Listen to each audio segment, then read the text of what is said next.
What if breakfast consisted of grilled fish, spicy beans, or chocolate so thick that you could stand a spoon upright in it? Around the world, breakfast can be light, enormous, sweet, spicy, or suspiciously similar to dinner.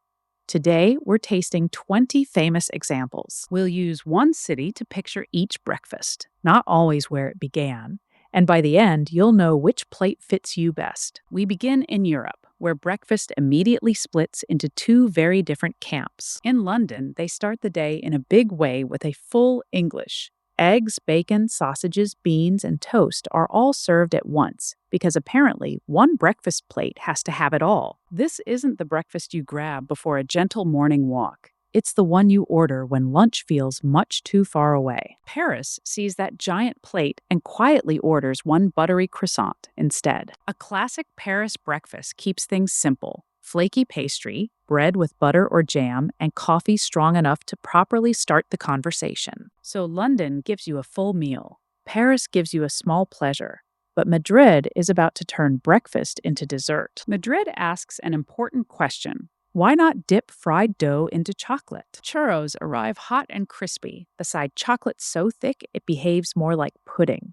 You dip, crunch, and immediately understand the idea. Rome keeps the pastry but changes the mood. A cornetto may hide jam, cream, or chocolate, usually beside a quick morning cappuccino. Europe gives us heavy, light, and sweet. Now breakfast takes over the entire table. In Istanbul, kahvaltı isn't one main dish. It's cheese, olives, eggs, vegetables, bread, honey, jam, and tea, all competing for your attention. The fun is building your own bite. Salty cheese, warm bread, a little honey, then tea, because somehow the glass is empty again. Marrakesh shrinks the table, but makes the breakfast bread much more interesting. Misemen is a flaky square flatbread, served warm with butter, honey, or jam. Tear off a corner, dip it, and slow down. Cairo goes in the opposite direction with full medames. These warm fava beans are filling, comforting, and usually scooped up with fresh bread. And now Asia changes the question from what's normal to why not. Chennai's masala dosa looks almost too large for the plate,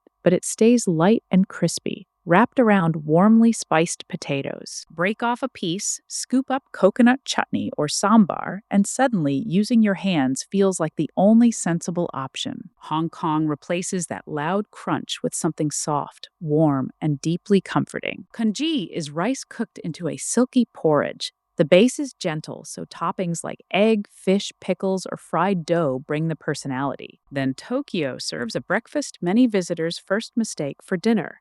Steamed rice, miso soup, grilled fish, pickles, and small vegetable dishes. Yes, it looks like dinner. That is exactly why people remember it. But the idea makes sense. It's warm, savory, balanced, and calm, less of a sugar rush, more of a proper beginning. Singapore starts with something more familiar, crisp toast, but inside is sweet coconut kaya and butter, served beside very soft eggs. The unusual part isn't the toast.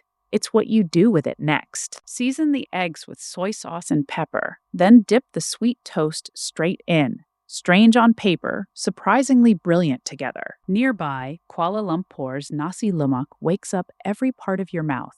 Creamy coconut rice, spicy sambal, egg, peanuts, and crispy anchovies. Sweet, salty, spicy, crunchy. Malaysia clearly refused to choose just one mood. Seoul also believes breakfast should offer choices. Rice and soup sit beside kimchi and several small banchan dishes, each tasting completely different. One bite might be fresh and mild, the next is spicy, sour, or savory. It's less one plate and more a morning tasting menu. Then Hanoi serves something many Western viewers save for lunch, noodle soup.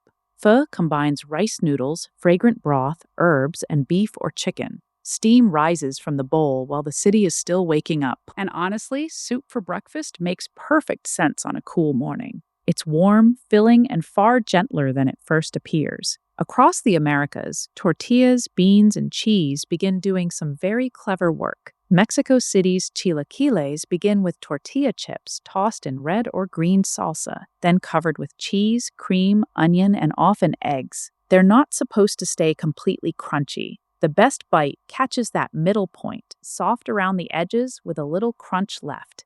In San Jose, gallo pinto mixes rice and black beans into one hearty base, usually joined by eggs, plantain, cheese, or tortillas. It's simple food doing an important job, giving you enough energy to stop thinking about breakfast again 20 minutes later. Bogota's arepas look simple too, but these grilled corn cakes can carry butter, cheese, eggs, meat, or almost anything breakfast needs.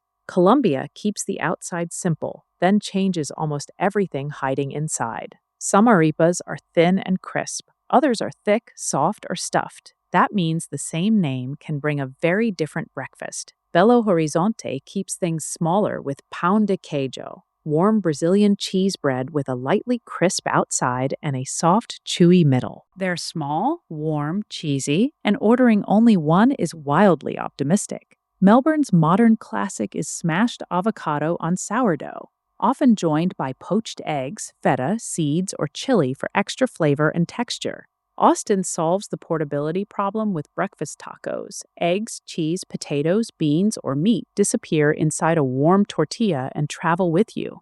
So choose Paris for light and sweet, Cairo for hearty comfort, Istanbul for variety, Tokyo for balance, or Austin when breakfast needs to move. But which of these 20 breakfasts would you genuinely order tomorrow morning?